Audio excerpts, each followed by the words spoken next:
Hey, travel biz owner. Welcome to the summer selling series on the Strategic Travel Entrepreneur podcast. Let's gear up for a summer of sales and learn from top industry experts how to demystify some of your favorite or most intriguing destinations or products. Download the free worksheet in the show description to start taking notes, and let's dive in. Hello, everyone. Welcome back to the podcast. I'm giggling because I just had to switch around my Wi-Fi before we got started, but we are ready to get in, and I can't wait for this conversation. So, welcome first off to the summer selling series. I wanted to make this like summer camp because I know a lot of you are probably traveling this summer, or you're going to be with your kids, or doing like just taking some time off is kind of typical for the summer. And really just wanted to focus on your selling skills. So still want you learning some things that can be like really practical for your travel business. And so we're going to have lots of different experts on this summer series. And I am so happy to have Kate Thomas. You probably know her from Travel Pro Theory. She has the digest. But did you also know that she has North End Leisure? That's actually her first baby in the travel industry. And she helps you and your clients go to Ireland, Scotland, and the English countryside. We're going to touch on that a little bit. So, welcome, Kate.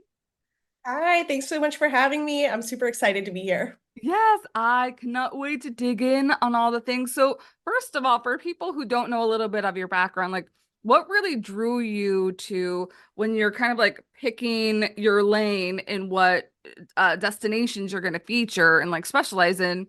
What was it about Ireland and Scotland that you were like, yes?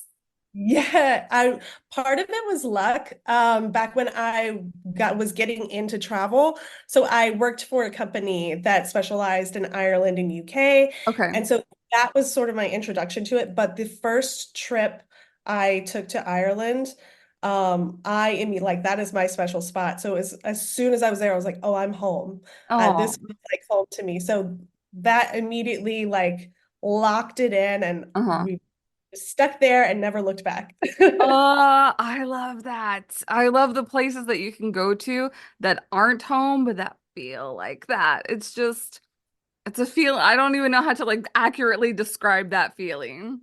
Yeah, there's no words for it. It's just like when you know, and it's like you lock right in. And then when you're away for a long time, you're like, oh, gotta get back. Yes.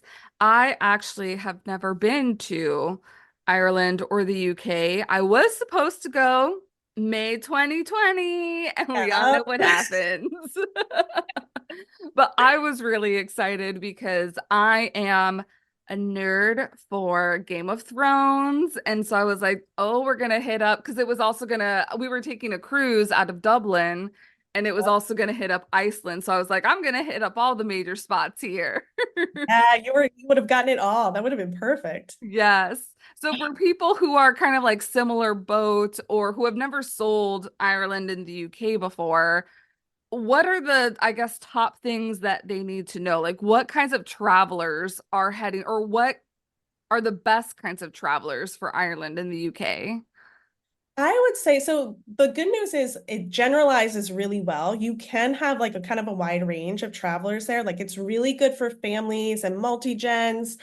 But we've also got some like really luxury places that work well for like honeymoons or couples going away. Ooh. And they're very outdoorsy destinations. So, Okay.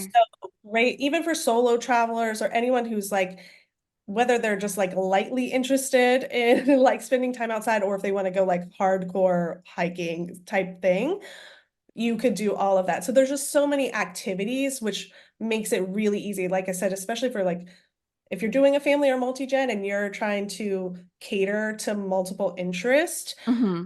there's a lot of stops you can do where there's going to be things where the group could split off and do various things. But yeah, the outdoorsy type stuff is really what sticks out for me. Like beautiful scenery, gorgeous like cliffs and like winding gorgeous drives.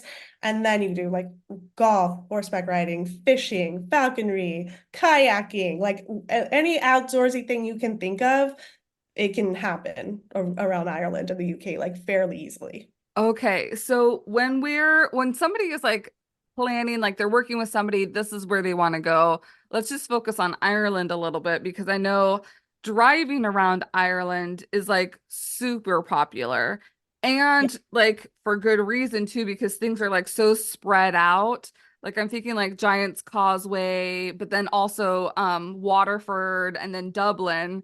N yeah, Nothing's close by to each other here. yeah. Nothing's close by. It's for sure a driving destination. So you really got to plan for it's either going to be a self-drive, which they're going Okay. to have to be comfortable driving on the opposite side of the road, Okay. which always gets people a little bit nervous. But we book self-drives all the time. And I will say, I've never had someone come back for a self-drive and been like, why would you do this to me? Like, it's pretty easy to adjust once you're there. Uh-huh. Uh, and then, of course, the other option is to have a driver to take you around. To me, that's the best way to see Ireland by far. It's not really a train destination.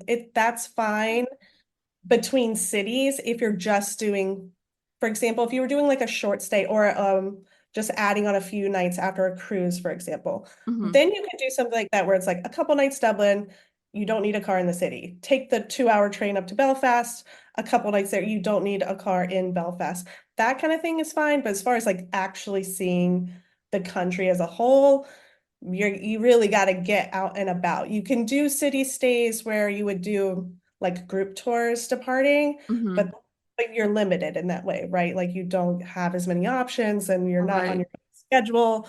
So the magic of Ireland to me is in the countryside. So you definitely want Okay. to get out and about for Yeah. sure. Yeah, get away from Dublin. I think of there's the famous pub that now I can't remember the name, but everybody has to go there when they're in Dublin. Oh, and Temple Bar? Yes, yes. Yeah. That one. Yeah. I'm like, I'll know it when I hear it. Yeah, that's super popular. I mean, that's like listen, there's so many good pubs. Um, well, honestly, all around Ireland's like just stop and like throw a rock. You're gonna like probably hit a castle or a pub or something like really. I love that. Castle Pub. There you Yeah, go. you get all of those experiences. I really feel like it's very, very cool for um it lends itself well to like your laid back travelers, right? Love Who, that. who are just like looking for some relaxing, like they want to get out and have some adventure, but they don't necessarily want something super, super structured either. They Okay. letting the destination like just be there, have some downtime, go out, explore, and enjoy. It's for the laid back peeps, right? It's also really, really good if you have first timers who have not gone international FIT, if maybe they've only done domestic or they've only done like cruises and this is their first independent trip going overseas. Ireland especially, but like Ireland and UK are they're super welcoming and it's really easy for first timers, right? It's English speaking, it's not Hmm. hard to navigate. So that's a nice entry point for your clients who are looking to start taking these bigger trips, but need like kind of a nice, easy entry into that before they go to destinations where, it's speaking different languages and like different culture shocks. It's Right. it's very easy to head over to Ireland in the UK, right? I love that you make that point because there was recently a story of like this mother-daughter duo that wanted their first trip to be in Portugal and then complained to their advisor about everything that the people at the restaurant spoke differently. And I was like, whoa, whoa, that's a lot there. Like you are in Yeah, an international country. right. Like what did you expect was gonna Yes. So okay, thinking about like Ireland too, because I'm like, oh, I want to go everywhere.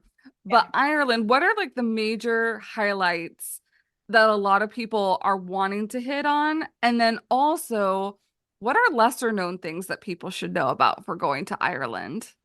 Oh, okay, great question. So for the major highlights, the most popular route of Ireland by far, like so clients coming over, they typically have like a week or just over, right? Like we're kind of that 7, 9 nights area. Hmm. They're usually starting in Dublin and then coming along the south, like down towards Cork, over into Kerry, and coming up into County Clare or Galway. Okay. And then they leave from Shannon, so that's the airport on the West Coast.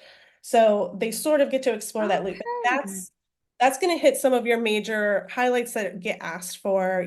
Most people want to do Dublin, they want to do the Ring of Kerry and Yes. Cliffs of Moher. So that's going to hit all of those, and then a lot of good stuff in between. Like, so Hmm. for every now, wherever there's a very popular thing that gets asked for all the time, there's always like a lesser known sister nearby that Okay. they can go visit if they were trying to avoid some crowds. So if they're staying in like Killarney, they could do the Ring of Kerry, but they can also they could go to the Dingle Peninsula, which is still very well known, or the even lesser known Barra Peninsula to do that touring there nearby. Just south of the Cliffs of Moher is the Cliffs of Kilkee, and you never get that hear those talked about on most Mm-mm. itineraries. So there's a lot of different experiences, but then just as far as regions go, north of Galway, like so if you're looking at a map, just look up from Galway, like in that Mayo area and Connemara. So it's kind Okay. of like northwest corner of Ireland is I would say it's kind of like I wouldn't overlooked isn't quite the right word, but it's just it doesn't get hit on most people's first time itinerary. And that's just because of like where airports are based. So they would be coming into Dublin out of Shannon most often, or maybe from Dublin going up and doing Northern Ireland around to Donegal and, out of coming back over out of Belfast or out of Dublin. And so that little region there over in Mayo doesn't get incorporated quite as often. And it's just Mm. absolutely stunning. There's great places to stay. Ashford Castle's up there, so that people would know that for sure. Yes. Yeah.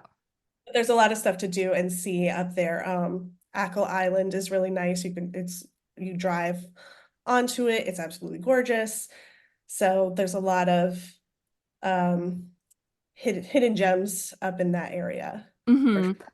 I love that you also mentioned that there's a lot of outdoorsy things to do, but it doesn't sound like it's super active. Like it's not like mountain climbing and zip lining and things like that.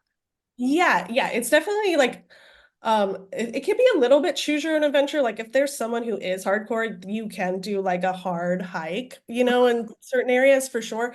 But no, it's mostly very, very accessible activities. I'd say Okay. like by far and large, like almost all of our itineraries have some element of like outdoorsy activities built in. So it's Okay. just like regular everyday travelers that are enjoying these types of things and stuff that's catered to different skill levels, but generally very entry level. So you don't have to like go in with a ton of knowledge or you just have to have like average fitness level. Like most of these even hikes are more you can do a lot of stuff that's easier trails. It's really just like a nice walk along the coastline or like up into a waterfall, something like that. That's just a lot Mm. more accessible. Or go fishing and you can do that and like take a ghillie out with you, which is the what they call the instructors.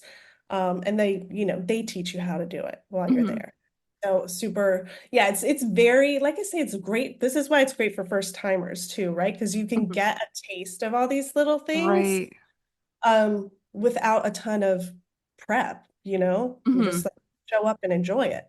Right. Right. What would you say is your all-time favorite experience that you've had when you visited Ireland before? Gosh. Okay, there's my all-time favorite. I got lucky. This was a trip I was over. It was actually my first trip after I left my old job and I went to start North and Leisure. Okay. And so I flew over to like meet up with everybody, make sure I'd get all my contracts in place, all those things. And I was solo, I was on my own. And I stopped. So in West Cork, there's a little town called Glengarriff, and you take a little ferry over to a tiny island called Garnish Island. And Okay. it's just a garden island, right? There's just different gardens on there. And I was traveling as this was in October of 2013. And I stopped and I was the only person there. So they just took me over and they were like, we'll be back in a while to pick you up. And I had the place to myself. It was like absolutely incredible. The sun came out, it was gorgeous weather, like just could not have been better. And that's probably like my hands down favorite Oh my experience I've goodness. ever had there. Like your own private island up Yeah, it was north. amazing. It was amazing. Oh, And then that's with super cool. any, yeah, there was nothing, no special timing to it or anything. It just was, October is heading into shoulder season, but it's Mhm. still good weather and everything. So yeah, I just happened to stop and I got lucky. I love when that happens, like the fun Yeah. luck on your travel days. Yes. Speaking of North, I know that also Northern Ireland is separate from Ireland. So what are the major differences? Because I know currency is one of the biggest differences between the two. Yeah, really, that's what you're going to notice as a traveler. You're just going to notice the currency Okay. changes. The signs will look slightly different from the road signs, but you're still driving on the left. Customs and everything else wise, it's very seamless. Like you don't know there's not a border crossing, right? Like you Oh, just are in nice. Northern Ireland. So, um, Okay. so it's extremely accessible, very easy to like build in. So we book all of our, I love Northern Ireland too. It's Hmm. absolutely stunning. Um, I mean, the Antrim coast is like it really doesn't get a lot better Uh-huh. there. It's really amazing. But yeah, that's very easy to work into itineraries for clients. So again, not something they have to like plan really ahead for. If Okay. you want some cash on hand, make sure you like have some pounds with you in addition to euros. But obviously everywhere takes credit cards now, so that's very simple. So yeah, there's no real work to including Northern Ireland Okay. into your itinerary. Okay. And then what's your professional opinion between like combining Ireland with Scotland and maybe possibly a little bit of UK Wales? It depends on how much time you have. So most of the time, my opinion is don't, to be honest. Yes. That's the short answer. Yeah. Don't. And that's just because we all know, right? Like our clients, like most of us listening, we're in the US, American clients, there's not a lot of time off. So most of the time, like you're working with like what, maybe 2 weeks. And Yeah. so even if we split it out a week in each, but you really lose a day because of that flight transition day, even though it's a short hop, Hmm. but you still are like having to go get to the airport ahead of time, take the flight over, switch out, get your rental car, get the driver there, then you're staying near the airport that night. So it really impacts like the overall flow of the itinerary and impacts how far you can explore Hmm. during that time. Now, listen, a lot of people do this. So if your clients want to, it's not a problem. It's not a Right. problem. For a lot of people, it is that decision of like, I don't know that we're ever going to come back. We want to like see this, we want to see this. But it does tend to get, especially when you're under 2 weeks, if you're like at a week and a half, what it's really going to look like is visiting one destination and adding a city, right? You're like doing Okay. Ireland and Edinburgh, or you're doing Scotland and Dublin, Okay. or doing Ireland and London, something like that, because you just don't have time to get everywhere else. So if you're like kind of keywords to listen for when you're on those consult calls is if your clients start talking about like off the beaten path, and Mm. they are wanting to do like if they mention any islands for Scott, Isle of they Skye. yeah, exactly. You need more time to get there. And so you want to like eliminate those logistics as much as possible. So it's doable, but as someone who loves those destinations, I would recommend focusing, going all in on one and giving them more opportunity to really like discover more of those lesser known areas or the places that are a little further away from the main routes, Hmm. like giving themselves a chance to like really get to see and do those things. Because I think they're kind of like doing themselves a little bit of a just it sounds good on paper, like you're getting you it feels like you're gonna see more. In my Hmm. opinion, you end up seeing less. Interesting, but I feel like that's like just so on point because I actually have a friend who wants to do like a little bit of France, a little bit of UK, a little bit of Ireland, and I'm like, oh boy, that Yeah. sounds awful. Yeah, it's just like so much rushing around. And people also like they always forget that like even just adding in that extra travel day, it's like you're also adding more and as an advisors listening, like when you're selling, you're adding more break points into this itinerary. Like there's more points of failure when you are flying from one destination to Mm. another. Like, right? If some now these are regular flights, like we typically don't see any issues with delays and stuff like that. Mhm. But again, it can happen, or we all know that this is where people get cranky, right? Like if something happens in transition Right. and then on arrival, they're suddenly upset about something fully unrelated. Right. Right. That's where this happens. So to me, it's also sort of making things a little easier for you as the person who is managing their trip to have less travel logistics within the itinerary Okay. if And needed. it's almost like less babysitting on the itinerary too. So I feel like that makes your head feel a lot better. Yeah, absolutely. Like just get them on the ground, let them there, let them enjoy it. Now, I want to be clear, I'm not like just if you're like, don't talk your clients out of going where they want Right. to go. But I'm just saying maybe like don't go into a consult and pitch like, hey, let's do both. Like, no, let them pick. Let them pick one. Right. Yes, yeah. So thinking about that, talking about Scotland, Mm, what are kind of like the biggest highlights? I know Isle of Skye is something that people want to yes. do, Highland area, Outlander filming spots. Yep. And then what's been one of your favorite experiences there too?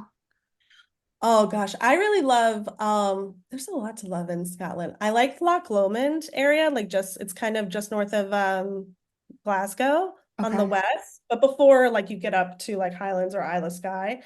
That's just a really gorgeous area. As far as popular, it's you've named most of them, right? Like Isle of Skye, Highlands, and of course Edinburgh gets included into that. Hmm. The most common route for Scotland is um you sort of are following kind of along like from Edinburgh or the reverse, but up to the Highlands if they have enough time over to Skye and Okay. then coming back down like through Fort William, Glencoe area and ending in Glasgow Okay. and flying out from there. Or the reverse of that. You do get more flexibility. Like, so in Ireland, Shannon and Dublin are, as airports are much further apart. Okay. So doing round trip out of Dublin, you're gonna need an extra day most of the time to like get back to, as far as the itinerary planning, to get back to Dublin for your flight out. Okay. Yep. That's a little easier in Scotland. Glasgow and Edinburgh, they're only like 2 hours apart. So you can easily do a round trip Hmm. out of one. So if Glasgow's not on their list, it's easy to do a round trip out of Edinburgh if that's a better flight option. But yeah, that's kind of like following along the most common itinerary. Um, where we get a little more off the beaten path is just like typically more island requests. Like for if to go to Isla is where there's lots of, well, I shouldn't say lots, it's really tiny. There's a few distilleries, but it's a very distinct flavor of whiskey Ooh, yes. region. So people are super into whiskey. They might want to hit that up. You can Okay. actually do that from Northern Ireland as well on a private. You can have a boat take you from Northern Ireland to go over to Islay, which is part of Nice. Scotland, and do for the day. So that's an easy little something in your back pocket. Now you guys know if someone asks, we can do that from Scotland or from Northern Ireland. Uh-huh. Um, Oh, the Harry Potter train. That's very Oh, yes. yeah, that's on a lot of people's list as well. So a ton of itineraries. That I was like, there's so many like movie and destination like iconic places in this location. Yeah. Oh, for sure. It really is. And the difference is like if you're kind of looking at Ireland versus Scotland, to me, Scotland's a little more rugged too, and Okay. it's like nature, just like it's extra outdoorsy. It's a little like the mountains are higher. It's a little more, I don't know, rugged's the only way I can think of to say it. Like Uh-huh. parts of it are just like really kind of dramatic. And um obviously one's in pricing in euros, one's in pounds. So exchange rate wise, Okay. Scotland's going to be more expensive than Ireland just based on the exchange rate alone. Hmm. The only other things I guess I wouldn't even consider this in terms of like choosing, but just a little perk of Ireland is both Shannon and Dublin airports have US pre-clearance, which is nice for your clients. So you actually go through Oh. customs and immigration there before you board. So when you land in the US, it is just as if it was a domestic flight. You get off and go. You're done with that process. So are you saying like if somebody had pre-check or like global entry that would work in these areas? Or is it something different? It's something different. Like they do it Okay. before you leave. So like instead of like if you're flying home from Edinburgh, Uh-huh. you go home and then you do your customs immigration on, and On then get your arrival. and do the thing. If you leave from Dublin, you do that in Dublin before you leave. Oh, that's nice. So when you come home, so it's really great. Like if you have like West Coast clients that are having to connect, in the US before it hops over. So if they're Hmm. coming to California over to Dulles or JFK or whatever, and then going over, and that's really nice on the way home that they don't have to deal with that at all, right? Like it's Right. just landing on a domestic flight and less steps to deal with. Yeah, that is super convenient because it's Yeah. also sounding like the summer selling series is brought to you by the Cruise Content Library. Finding stock vertical videos for your social media marketing is not easy. And I mean that good, juicy, quality content that paints a picture of the amazing cruise experiences and not just another drone footage of another ship. But I'm changing all that and putting my best content of over 1,000 vertical videos available to you inside the Cruise Content Library that's currently available for pre-sale. Finally sell with video storytelling on your social media channels. Visit the link in the show description to save your spot at the best ever pricing. Maybe the better pairing with Scotland might be the UK and Mhm. like London, English countryside, and leave Ireland like on its own trip and then do Scotland, UK, or Scotland, England countryside on its own. Yeah, I would. And like now to fully do, because you English countryside, that's covering a lot of ground. Right. Plus London by itself. I mean, you could spend a week in London and not run out of Yeah. activities. It's like just all the royal activities on its own. Right? It was just like a ton of stuff there. But yeah, it is like easier logistically. Like you can either drive, like you could just drive it, of Mhm. course. Or for what some people do is London and then take the train up to Edinburgh, which is it's about the same time. It's Okay. 4 hours train or about a 4 hour flight. Um, and then do Scotland. But as we were kind of chatting about right before the call, like when we were talking about like overlooked areas, Yes.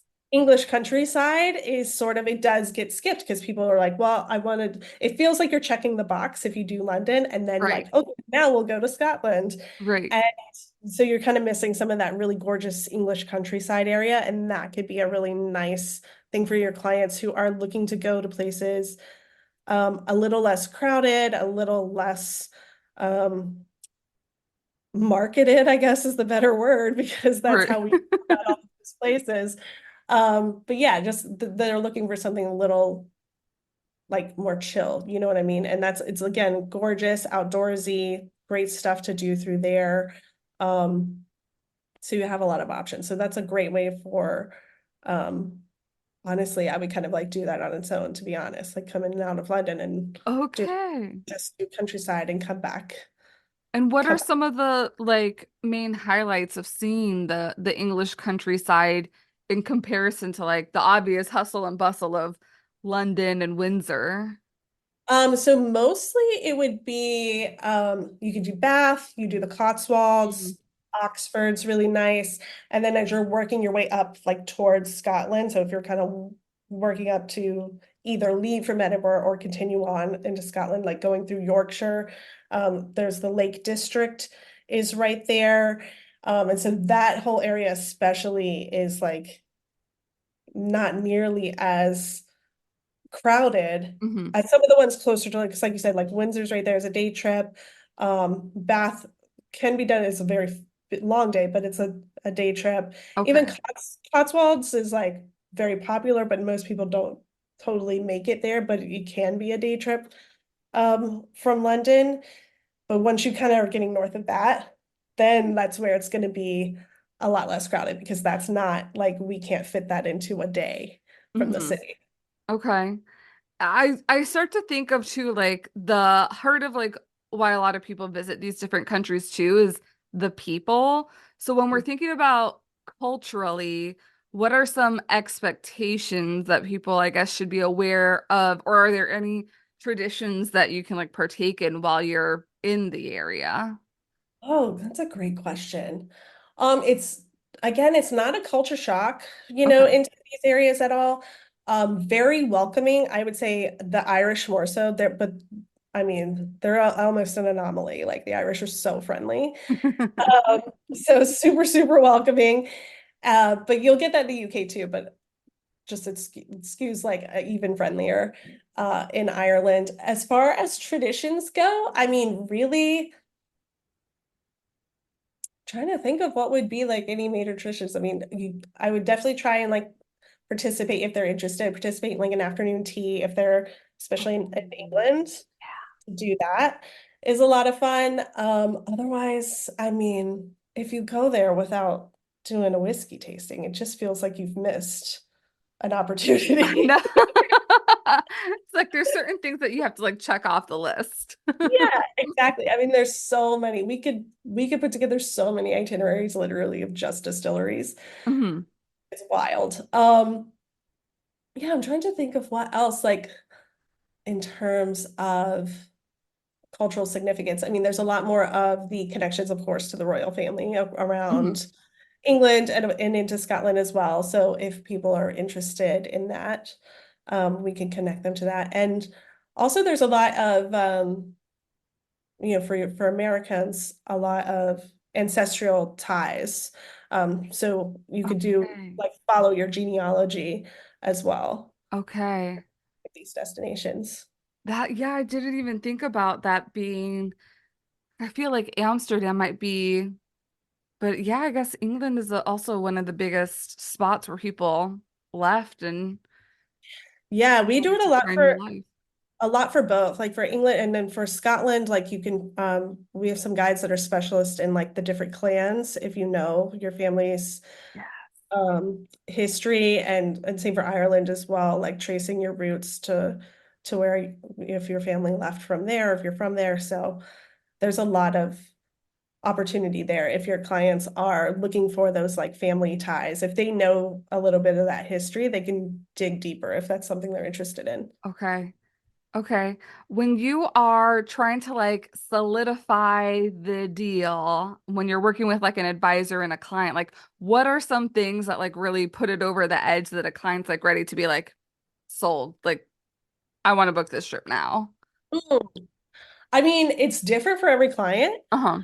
To me, it's always when I think of an advisor doing a consult call with their client, to me, the key information to either bring to us at Northern Leisure or any supplier in any destination that you ever work with is getting their priorities. And I like mentally call this is their yes list. Love it. Okay. If we hit these things in this proposal, Uh-huh. they're gonna say yes. Okay. So that's always what we're looking for. So, and we can usually kind of like read it just from experience now, like as the request, it's like, okay, this is important. This is important. I'm hearing this. I'm hearing this. And then you sort of know, like, if I get these core things here, Hmm. yeah, maybe we need to do revisions. Maybe there's tweaks, but we're getting a yes on this. I love that. And like focusing on this yes list. Yeah, yeah. So like everything that you've heard me say today about like this is popular, out the window when you are on this call with True. the client, listen to what they are telling you. Hmm. Like you can never sell out of your own wallet or out of your own experience, meaning just because there was something you liked on a trip there doesn't mean it's necessarily for them. So it's like it's 100. always getting that, yeah, get that yes list. and then send it to your supplier. We'll get it done. Yes. Oh my gosh. Love that so much. I know we've touched on a lot and I know we could like dive in more, but the best place to probably like really take a deep dive is to follow you on social media for any like updates and things that you have. So where can people find you? Yeah, please do. Instagram is where I'm at. So at North and Leisure is where you can find me. I think I sent you, we have a few freebies and Yes. like training and all that kind of good stuff. So that's where we'll post about it. And then in terms of more like industry and business side at Travel Pro Theory. But you could find me at either one. Feel free to shoot me a DM and I'm around. I'd love to connect. Yes, and I'll make sure to add all of these things to the show description. Is there anything else that we didn't touch on that you're like, ooh, we have to mention this before we jump off? I feel like we did a pretty good overview. Okay. I I think my parting tip would be and this is even kind of before you get on the consult call, as long as you know kind of where they're coming from, like their home airport, look up flights before we even get into planning, because Mm. that can make or break an itinerary, right? Like it's like, oh, it turns out we can only do round trip Dublin or round trip Edinburgh or whatever, but they want something that's something on that yes list is thinking that we like get that perfect itinerary, and then it's like that's not possible in the number of nights from here. Yeah, no fun for anybody. So check those flights, and like that's it. That's the easiest tip. We will prevent a lot of heartache. If you don't Oh have to yeah. book it, just take a look. Yeah. Oh, that's a really great tip, especially like when working with would you say that you're more DMC or more tour operator? DMC. Okay. Yeah, I would say DMC. I work with Tiernan Travel in the UK. Christine, she's based in the Cotswolds. And so we have our separate branding. I'm more the marketing, sales and marketing stateside office of it now. Mhm. Um, but we've been partnered up since COVID because, listen, it was tough out there for Things small were teams. tough. It was like the Wild West. Wild West. So yeah, we're working together. I would definitely put us in the DMC category for sure. Okay, awesome. Well, Kate, thank you so much for spending some time with us on our summer selling series. All right, we'll see you next week, travel advisors. Thank you so much for joining me on the summer selling series. If you haven't already, make sure to download that free worksheet for today's episode in the show description. And if you've got a travel biz friend that you think would benefit from this series, would you mind sharing this episode with them? All right, thank you again. I'll see you here next week.